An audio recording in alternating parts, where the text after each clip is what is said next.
내 딸이 뭐가 아쉬워서 너 같은 한국인을 만나? 썩 물러가. 여기 미얀마 대사관, 군복을 입은 한 노인이 한국 남성에게 소리치고 있습니다. 그 옆에 아리따운 여성이 노인의 팔을 잡고 눈물을 흘리고 있는데요. 대체 무슨 사연인지 한번 들어보겠습니다. 안녕하세요. 저는 아웅수미입니다. 미얀마 군부 가문의 딸로 태어났어요. 아버지 아웅 텟장군은 군내에서도 손꼽히는 실력자였고 저는 태어날 때부터 그의 뜻대로 살아야 하는 사람이었습니다. 제 삶은 늘 정해져 있었어요. 어떤 교육을 받을지, 어떤 사람과 어울릴지, 심지어 누구와 결혼할지도 제 마음대로 정할 수 없었습니다. 저는 가문의 명예를 위해 존재하는 사람이었고 감정 따위는 사치였어요. 어릴 때부터 저는 철저하게 통제된 삶을 살았습니다. 학교에서는 군 관계자의 자녀들과만 어울려야 했고 개인적인 감정을 드러내는 것은 허락되지 않았어요. 군부의 자녀로서 약한 모습을 보여서는 안 되었고 감정에 휘둘리는 것은 곧 나약함이었습니다. 어릴 적 친구들과 함께 뛰놀고 싶었지만 저는 언제나 예의를 갖춰야 했고 행동 하나하나가 가문의 이름과 직결된다고 배웠습니다. 아버지는 저에게 자주 말씀하셨습니다. 너는 군부의 후계자로 태어난 게 아니다. 하지만 가문의 명예를 지켜야 할 책임은 똑같다. 저는 그 말의 의미를 어릴 때부터 뼈저리게 배웠어요. 가문을 위해서는 모든 걸 희생해야 했고 저에게 허락된 것은 완벽한 뿐이었습니다. 어머니는 그런 저를 안타까워하셨지만 아버지 앞에서는 아무 말도 하지 못하셨습니다. 아버지는 제가 외교를 배우기를 원하셨고 저는 자연스럽게 미얀마 외교부에서 일하게 되었어요. 하지만 그것도 제 선택이 아니었습니다. 저는 아버지가 정해준 길을 걸었을 뿐이고 주어진 일을 묵묵히 해낼 뿐이었어요. 제 업무는 단순했습니다. 미얀마와 다른 국가들 간의 외교 협력 업무를 조율하고 정부 간 회의에서 통역을 맡거나 보고서를 작성하는 일이었어요. 그러던 어느 날 저는 한국과의 방산 협력 프로젝트에 배정되었습니다. 그때까지 한국이라는 나라는 제게 그저 한국과에 불과했어요. 방산 협력은 여러 나라와 진행되었고 저는 그 과정에서 수많은 외국인들을 만났습니다. 그러나 그들은 모두 업무적인 관계일 뿐이었어요. 어떤 감정도 어떤 개인적인 친분도 의미가 없었습니다. 저는 제 위치를 정확히 알고 있었고 한치의 오차도 없이 행동해야 했어요. 그런데 저는 그날 그 남자를 만났어요. 저는 수많은 외국인을 상대하면서도 그 누구에게도 감정을 느낀 적이 없었지만 그 순간만큼은 달랐습니다. 그는 다른 한국인들과는 완전히 달랐어요. 대부분의 한국 대표단은 부드러운 태도로 대화를 이어갔고 예의 바르고 조심스러웠어요. 하지만 그는 그렇지 않았습니다. 그는 단 한마디도 허투루 하지 않았고 불필요한 감정을 보이지도 않았어요. 저는 그의 태도를 보고 단숨에 직감했습니다. 이 사람은 평범한 사람이 아니라고. 그날 회의에서 미얀마군 관계자들이 그에게 질문을 던졌습니다. 군 출신인가? 그는 잠시 침묵하더니 짧게 대답했어요. 대한민국 해군 특수전전단 UDT 출신입니다. 저는 순간적으로 그를 다시 쳐다봤어요. 제 예상이 맞았습니다. 그는 단순한 방산업체 직원이 아니었어요. 그의 몸짓과 말투, 그리고 그 분위기에서 저는 그가 실전 경험이 있는 사람이라는 걸 알았습니다. 그리고 미얀마군 장교들 중 한 명이 그에게 가볍게 테스트를 요청했어요.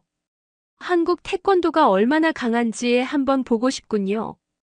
저는 그 말이 단순한 호기심에서 나온 게 아니라는 걸 알았습니다. 미얀마 군부는 외국인들에게 쉽게 마음을 열지 않았고 그가 진짜 군인인지 확인하고 싶었을 겁니다. 그는 아무런 동요도 없이 앞으로 나섰고 군장교 한 명과 맞섰습니다. 순식간이었어요.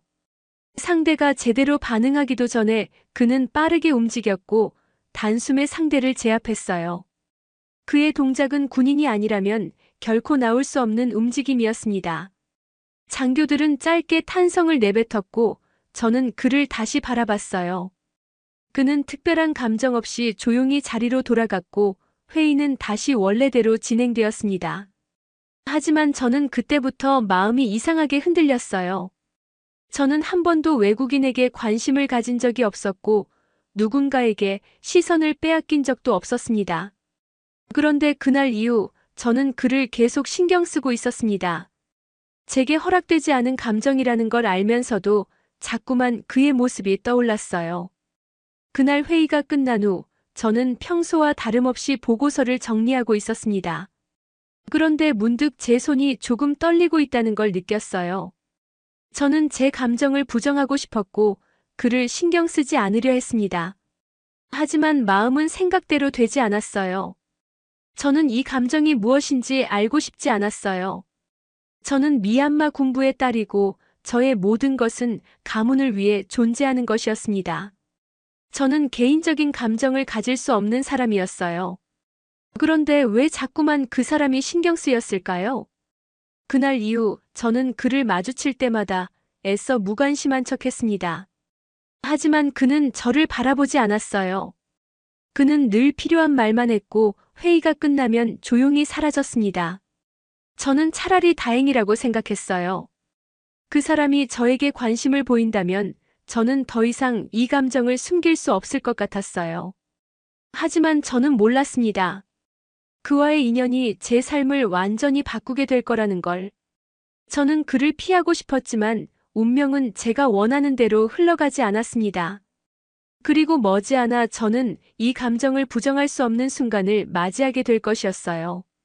며칠이 지나도 저는 회의장에서 마주쳤던 그 남자의 얼굴을 잊을 수 없었어요. 정확히 말하면 잊으려 해도 자꾸만 떠올랐습니다. 그의 단단한 태도, 감정을 배제한 듯한 말투, 그리고 흔들림 없는 눈빛. 저는 업무를 하면서도 문득 그의 모습이 떠오르는 저 자신이 낯설었어요. 이런 감정은 처음이었어요. 저는 철저하게 통제된 환경에서 자라왔고 누군가에게 특별한 관심을 가진 적이 없었습니다. 하지만 그를 만난 이후로 저는 이상할 정도로 그를 의식하고 있었어요. 이유를 알 수 없었습니다. 그가 UDT 출신이라는 사실 때문일까요? 아니면 제가 한 번도 경험하지 못한 세계를 살아온 사람이라는 점 때문이었을까요? 아무리 생각해도 답을 찾을 수 없었어요. 그래서 저는 생각하는 걸 그만두기로 했습니다. 애초에 이 감정이 중요할 리 없었고 저는 제 역할을 다하는 것에만 집중하면 됐어요. 하지만 운명은 제 뜻대로 흘러가지 않았습니다. 신이 저를 시험이라도 하는 듯 그날 저는 그 남자를 다시 보게 되었어요. 그날은 친구와 함께 시내에 나왔어요. 오랜만에 휴일이었고 친구는 저에게 가벼운 쇼핑이라도 하자고 했어요. 저는 원래 공적인 자리 외에는 밖에 나가는 걸 좋아하지 않았지만 친구의 성화에 마지못해 따라 나왔어요. 사실 쇼핑보다는 조용한 카페에 앉아 시간을 보내고 싶었지만 친구가 그럴 리가 없었습니다. 그리고 제가 가진 직위 때문인지 평범하게 돌아다니질 못했죠. 고급 세단을 타고 사람들을 피하며 도로를 다녔습니다. 시내는 언제나처럼 붐볐어요. 길거리에는 관광객들과 현지인들이 뒤섞여 있었고 상점 앞에서는 호객행위가 이어졌습니다. 익숙한 풍경이었어요. 그런데 그 순간 저는 사람들 사이에서 낯익은 실루엣을 발견했습니다. 강민석이었습니다. 그는 도로 옆에 오토바이를 세워두고 무언가를 살펴보고 있었어요. 처음에는 단순히 차량 점검을 하는 것처럼 보였어요. 하지만 제 시선이 그의 주변으로 향하는 순간 이상한 낌새를 느꼈어요. 길거리에는 사람들로 북적였지만 유독 그를 향한 특정한 시선들이 묵직하게 꽂혀 있었어요. 평범한 보행자들이라면 그냥 스쳐 지나갔을 법한데 몇몇 남자들이 일정한 거리를 유지한 채 그의 행동을 지켜보고 있었어요. 단순한 호기심이 아니라 분명한 목적이 담긴 눈빛이었어요. 그들은 거리의 평범한 행인처럼 보이려고 했지만 그들의 움직임은 너무 부자연스러웠어요. 한 명은 노점에서 과일을 고르는 척했지만 눈길은 계속 그를 향해 있었고 다른 한 명은 가게 유리창에 비친 그의 모습을 은밀히 살피고 있었어요. 길 건너편에서 담배를 피우는 남자는 아무런 대화도 없이 서 있었고 주변을 둘러보는 척하면서도 시선을 그의 방향에서 떼지 않았어요. 순간 가슴이 철렁 내려앉았어요. 이건 우연이 아니었어요. 미얀마에서 군 출신 외국인이 혼자 다니는 것은 결코 안전한 일이 아니었어요. 특히 방산 관련 업무를 하는 사람이라면 더더욱 그를 노리고 있다는 게 제 머릿속에 사실화되었어요. 저는 본능적으로 확신했어요. 저들은 그가 누구인지 알고 있으며 무엇인가 끔찍한 일이 일어날 것을 예감했습니다. 순간적으로 머릿속이 복잡해졌어요. 저는 그와 깊은 관계가 있는 사람이 아니었고 그가 어떤 삶을 살아왔는지도 몰랐어요. 하지만 한 가지 확실한 건 지금 이 순간 그는 위험하다는 것이었습니다. 저는 망설이지 않았어요. 차를 급하게 몰아 민석 씨 앞에 세우며 창문을 내려 급한 표정으로 그러나 목소리는 자연스럽게 말했습니다. 지금 여기 있으면 위험해요. 빨리 차에 타세요. 그는 저를 바라봤어요. 잠깐 이해할 수 없다는 듯한 표정을 지었어요. 그의 눈에는 경계심도 있었고 어쩌면 의아함도 있었을 겁니다. 하지만 저는 제 말이 단순한 친절이 아니라는 걸 알았어요. 이건 본능적인 경고였습니다. 그는 저를 한참 바라보다가 마침내 조용히 차에 올랐어요. 그런데 이미 늦었습니다. 우리가 차에 타는 순간 오토바이들이 천천히 우리를 둘러싸기 시작했어요. 처음엔 우연인가 싶었지만 곧 그것이 아니라는 걸 알았어요. 그들의 움직임은 너무나 계획적이었어요. 저 사람들 나를 노리는 건가요? 그가 낮게 물었어요. 저는 대답하지 않았습니다. 하지만 제 표정이 이미 답을 말해주고 있었어요. 도로는 좁았고 골목은 한쪽으로 막혀 있었어요. 저는 핸들을 쥔 채 어떻게든 빠져나갈 방법을 고민했어요. 하지만 그 순간 골목 끝에서 또 다른 오토바이가 나타났어요. 이제 도망칠 길이 없었습니다. 상황이 순식간에 악화되었어요. 그들은 우리를 가만히 내버려 둘 생각이 없어 보였습니다. 그리고 그 순간 저는 차 안에서 그의 움직임을 지켜봤어요. 그는 문을 열고 조용히 내렸어요. 저는 본능적으로 팔을 뻗어 그를 붙잡으려 했지만 그는 단 한 번도 저를 쳐다보지 않았어요. 단 한마디도 남기지 않은 채 조용히 앞으로 나아갔습니다. 그걸 보는 순간 오히려 저는 더 불안해졌어요. 그의 등 뒤로 검은 그림자들이 움직였어요. 한 남자가 앞으로 다가오며 품에서 뭔가를 꺼냈어요. 그것은 굵고 무거워 보이는 쇠파이프였어요. 바닥을 긁는 소리가 귀에 거슬릴 정도로 날카롭게 울렸고 저는 순간적으로 몸이 굳었어요. 싸울 준비가 되어 있다는 신호. 그리고 그건 절대 가벼운 협박이 아니라는 증거. 제 심장이 2배는 빨리 뛰기 시작했어요. 이건 장난이 아니었어요. 그들이 원하는 게 무엇이든 그 순간은 단 하나의 결말밖에 없었습니다. 그가 멈춰 섰어요. 주변이 숨죽인 듯 조용해졌어요. 저는 손에 힘이 들어가고 있었습니다. 하지만 그는 단 한순간도 흔들리지 않았어요. 그를 둘러싼 자들이 짧은 신호를 주고받았어요. 그리고 공격이 시작되었습니다. 한 남자가 가장 먼저 쇠파이프를 휘둘렀어요. 빠르고 강한 움직임이었어요. 하지만 그 순간 그는 전혀 다른 속도로 움직였어요. 그는 한치의 망설임도 없이 몸을 낮추며 빠르게 옆으로 피했어요.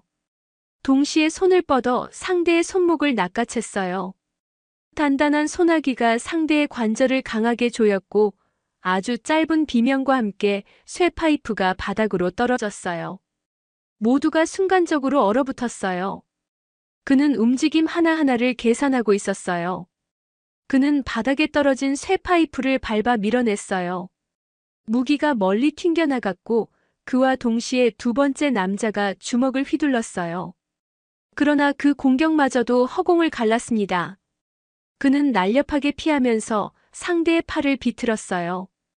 짧은 신음소리가 들렸고 2번째 남자도 비틀거리며 주저앉았어요. 그 순간 분위기가 달라졌어요. 나머지 무리들이 움찔했어요. 주춤거리기 시작했어요. 그들은 예상하지 못했을 겁니다. 자신들이 덤빈 상대가 이런 실력을 가졌으리라고는. 그는 한 걸음 앞으로 나섰어요. 그리고 조용히 아주 짧게 말했어요. 돌아가라. 그 한마디는 명령처럼 들렸어요. 그리고 그것만으로도 충분했어요. 누군가가 침을 삼켰어요. 짧은 정적이 흐르고 그들은 눈을 마주친 채 서로의 기색을 살폈어요. 그리고 결국 서둘러 오토바이를 돌려 사라졌어요. 모든 게 끝난 후 저는 차 안에서 손을 꼭 쥐고 있었습니다. 심장이 미친 듯이 뛰고 있었어요. 하지만 이상하게도 제 안의 공포는 사라지고 있었습니다. 저는 천천히 차에서 내렸어요. 그리고 그에게 다가가 조용히 말했습니다. 이제 알겠어요. 당신은 단순한 사람이 아니군요. 그는 저를 바라봤어요. 여전히 감정을 읽을 수 없는 얼굴이었어요. 하지만 저는 이제 그 얼굴에서 이전에는 보이지 않던 어떤 확신을 볼 수 있었어요. 저는 그를 쳐다보다가 조용히 숨을 내쉬었어요. 그 순간 저는 처음으로 그에게 기대고 싶다고 생각했습니다. 완전히 얼어붙은 저를 조수석에 앉히곤 저를 데려다 주고 나서 그는 돌아갔어요. 그날 이후 저는 변하기 시작했습니다. 그를 보는 시선이 달라졌어요. 그에 대한 감정이 달라졌어요. 그리고 저는 깨닫기 시작했습니다. 이 남자는 내가 알던 그 어떤 남자와도 다르다는 걸. 그날 이후 제 마음은 혼란스러웠어요. 그를 본 순간부터 저는 계속해서 그를 떠올리고 있었어요. 왜 그런지 모르겠어요. 저 자신도 이해할 수 없었죠. 그가 어떤 사람인지, 어떤 삶을 살아왔는지 그저 궁금했어요. 그날 밤 제 머릿속에는 계속해서 그의 모습이 떠오르곤 했어요. 미얀마에서 살아야 한다는 사실은 변함없었어요. 하지만 그가 떠오를 때마다 제 안에서 무언가가 달라지는 느낌이었어요. 그가 떠올리면 마음속에서 어떤 갈망이 일어나곤 했어요. 가문이 정한 길을 따라야 하는 제 자신과 그와 가까워지고 싶다는 마음 사이에서 저는 갈팡질팡했어요. 그러던 중 제가 한국과의 외교 협력단에 배정됐다는 소식을 들었어요. 저는 그 소식에 별다른 감정을 느끼지 않으려 했어요. 한국으로 가는 것이 저에게 큰 의미를 가진다고 생각하지 않았어요. 그곳은 그저 또 다른 업무 차원의 장소일 뿐이었죠. 하지만 어느 순간 마음 한편에서 무언가가 떨리고 있다는 걸 깨달았어요. 그를 다시 볼 수 있을지도 모른다는 생각이요. 한국에 도착한 후 저는 새로운 환경에서 많은 것을 경험하게 되었습니다. 그곳의 거리는 미얀마와는 너무나 달랐어요.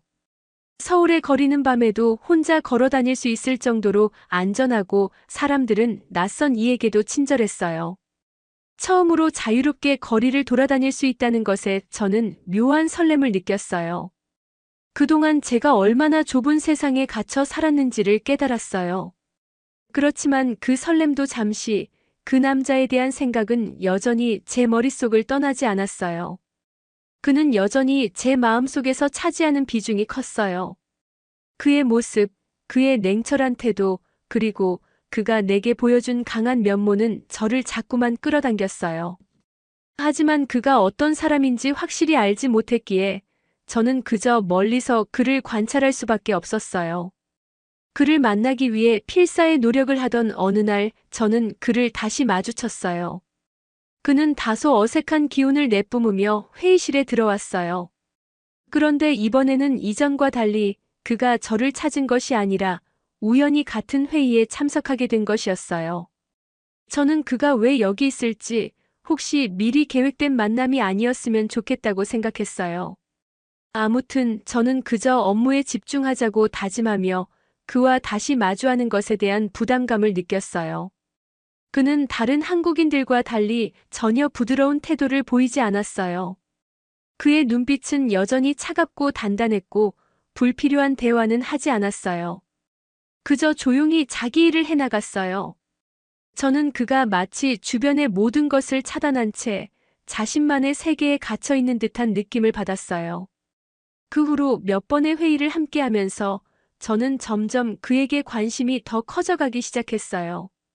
말수는 적지만 그의 행동 하나하나에서 느껴지는 강인한 에너지가 저를 자꾸만 끌어당겼어요. 그런데도 저는 그의 주변을 맴도는 것조차 두려웠어요. 그가 저를 어떻게 생각할지 모르겠고 그저 비즈니스적인 관계를 유지하는 게 좋겠다고 생각했어요. 하지만 이상하게도 저는 그와 조금씩 가까워지게 되었어요. 그는 제게 관심을 보였고 늘 제 옆에 있었어요. 어떤 날은 길을 잃고 헤매던 저를 발견하고 조용히 다가와 길을 알려주기도 했어요. 그렇게 몇 번의 만남이 이어지면서 저는 점점 그와 함께 있는 것이 편안해졌어요. 그와 함께 있을 때 제 마음이 고요해지는 느낌이었어요. 하루는 비가 내리던 날, 저는 혼자 거리를 걷고 있었어요. 길은 물에 젖어 있었고, 저는 우산을 들고 있지 않았어요. 그때 갑자기 제 옆에서 우산이 다가왔어요. 그가 우산을 씌워주던 순간, 저는 아무 말 없이 그냥 그 우산 안으로 들어갔어요. 그것도 모자라, 그는 제게 따뜻한 차 한 잔을 건네주었어요. 비에 젖을 텐데.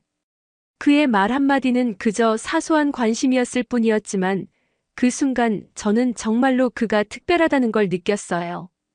그런 사소한 행동이 저에게는 큰 의미로 다가왔어요. 그는 말없이 저에게 다가왔고 언제나 필요한 순간에 조용히 도움을 주었어요. 그런데 저는 그가 보여준 그런 배려에 점점 마음이 끌리게 되었습니다. 그러던 어느 날 저는 그가 했던 말이 떠올랐어요. 힘들면 언제든지 말해요. 그 말이 제게 크게 와닿았어요. 저는 언제나 혼자였고 모든 것을 혼자 해결하려 했어요. 하지만 그는 달랐어요. 그는 자신이 할 수 있는 만큼 제게 도움을 주려 했어요. 그때 저는 깨달았습니다. 저는 이제 미얀마로 돌아가고 싶지 않다는 걸. 더 이상 가문의 명예나 아버지의 뜻에 얽매여 살고 싶지 않다는 생각이 들었어요. 제 마음이 이미 그에게 향하고 있다는 걸 느꼈습니다. 그와 함께 있는 시간이 점점 더 자연스러워졌고 저는 그에게 더 가까워지고 싶었어요. 하지만 그와 함께 있는 순간이 길어지면 길어질수록 저는 제 안에서 점점 더 깊은 갈등을 느끼게 되었어요. 저는 그에게 점점 더 빠져들고 있었습니다. 그렇지만 제가 느끼는 이 감정은 결코 간단한 것이 아니었어요. 저는 언제나 가문과 가족을 우선시하며 살아왔고 그가 저에게 점점 더 다가올수록 저는 제 안에서 억제하고 싶은 마음도 컸습니다. 그때 아버지의 말씀이 떠올랐어요. 너는 우리 가문의 명예를 지키는 사람이야. 미얀마로 돌아와야 한다. 그 말 한마디가 제 마음을 흔들었어요. 저는 여전히 미얀마로 돌아가야 한다는 생각을 가지고 있었어요. 그렇지만 그에게 더 가까이 가고 싶다는 마음도 강하게 들었어요. 그날 이후로 저는 두 가지 마음 사이에서 흔들리게 되었습니다. 그리고 결국 이 갈등을 해결해야만 했습니다. 그런데 갑자기 제 앞에 아버지가 나타났습니다. 아버지는 결국 저를 찾아왔어요. 제가 한국으로 향한 뒤에도 한동안 연락이 없길래 혹시 모르고 계신 걸까 싶었어요. 하지만 아니었어요. 아버지는 언제나 모든 걸 알고 있었고 이번에도 마찬가지였습니다. 그날 저는 외교부에서 일을 마치고 숙소로 돌아오려던 참이었어요. 그런데 익숙한 차 한 대가 숙소 앞에 멈춰 섰어요. 검은색 차량 문이 열리더니 그 안에서 나오는 사람. 그 순간 저는 심장이 철렁 내려앉았어요. 어릴 때부터 아버지가 저를 부를 때는 언제나 이유가 있었어요. 군인으로서 명령을 내리듯 아버지는 제가 따라야 할 길을 정해왔어요. 그리고 오늘 그가 한국까지 직접 온 이유도 뻔했어요. 저는 본능적으로 등을 굳히고 아버지를 마주했어요. 아버지는 저를 위아래로 훑어보며 단호한 얼굴을 했어요. 짧고 날카로운 한마디가 나왔습니다. 넌 돌아와야 한다. 저는 숨을 들이마셨습니다. 그 말이 나올 거라는 걸 알면서도 막상 직접 들으니 머리가 복잡해졌어요. 저는 이제 더 이상 예전처럼 고개를 끄덕일 수 없었어요. 제 목소리는 흔들렸어요. 이곳에서 하고 있는 일이 많아요. 아직 끝내지 못한 업무도 있고. 핑계 대지 마라. 아버지가 말을 잘랐어요. 이제 돌아올 때가 됐다. 내가 있을 곳은 여기 아니라 미얀마다. 저는 아무 말도 하지 못했어요. 아버지의 말은 언제나 명령이었고 저는 늘 따라야만 했어요. 하지만 이번만큼은 그럴 수 없었습니다. 그때 그가 나섰어요. 민석이 제 뒤에서 조용히 걸어 나왔어요. 저는 깜짝 놀랐어요. 그가 이곳에 있을 거라고 예상하지 못했어요. 하지만 그는 너무도 자연스럽게 제 곁으로 왔어요. 그리고 아버지를 똑바로 바라봤어요. 저는 그녀를 지킬 수 있습니다. 그의 목소리는 단호했고 흔들림이 없었어요. 아버지는 눈썹을 살짝 치켜 올리더니 조소를 띤 얼굴로 그를 바라보았어요. 너 같은 사람이 우리 군부에서 어떤 존재가 될 수 있다고 생각하나? 저는 순간 두려워졌어요.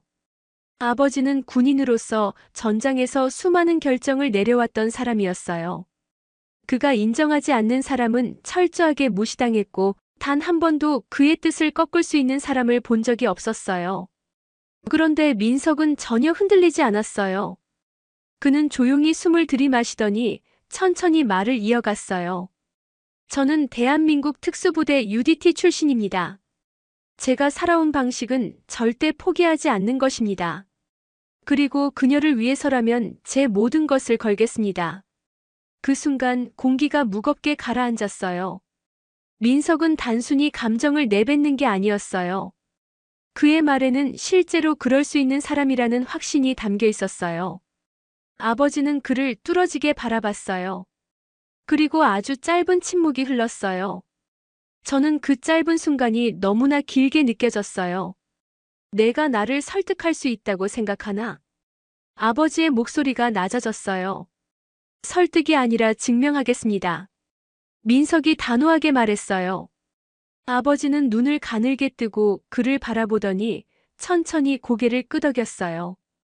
좋다.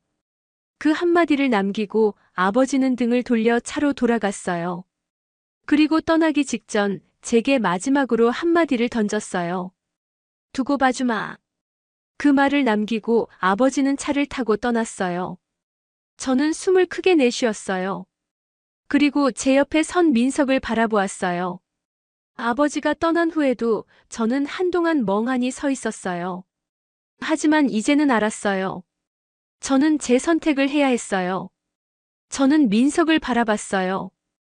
그도 저를 바라봤어요. 그리고 저는 처음으로 제 의지를 솔직하게 말했어요.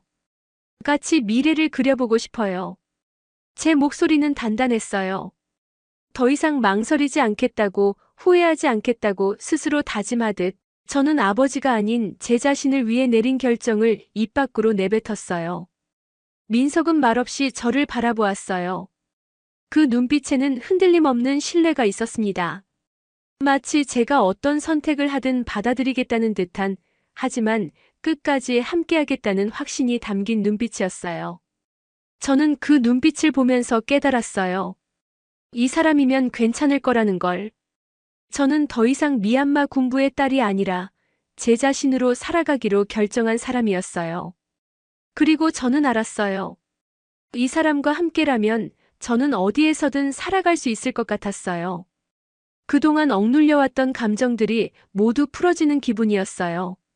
마치 묶여있던 굵은 밧줄이 하나둘 풀려나가는 것처럼 그동안 당연하다고 생각했던 것들이 사실은 당연한 게 아니었다는 걸 깨닫게 된 순간이었어요. 민석이 천천히 다가와 제 앞에 섰어요. 그의 손이 조용히 제 어깨 위에 놓였습니다. 이제 후회하지 않을 거죠? 그가 낮고 조용한 목소리로 물었어요. 저는 고개를 들고 그를 바라봤어요. 그리고 아주 천천히 확신에 찬 목소리로 말했어요. 네, 절대 후회하지 않겠습니다. 그 순간 저는 처음으로 온전한 자유를 느꼈어요. 어디로 가든 무엇을 하든 제 선택을 따라갈 사람이 곁에 있다는 걸 깨달았어요. 바람이 불어왔어요. 따뜻하고 부드러운 바람이었어요. 저는 미소를 지으며 눈을 감았어요. 제 지금의 남편인 민석 씨와 저의 첫 만남 이야기였어요. 잘 들어주셔서 감사합니다.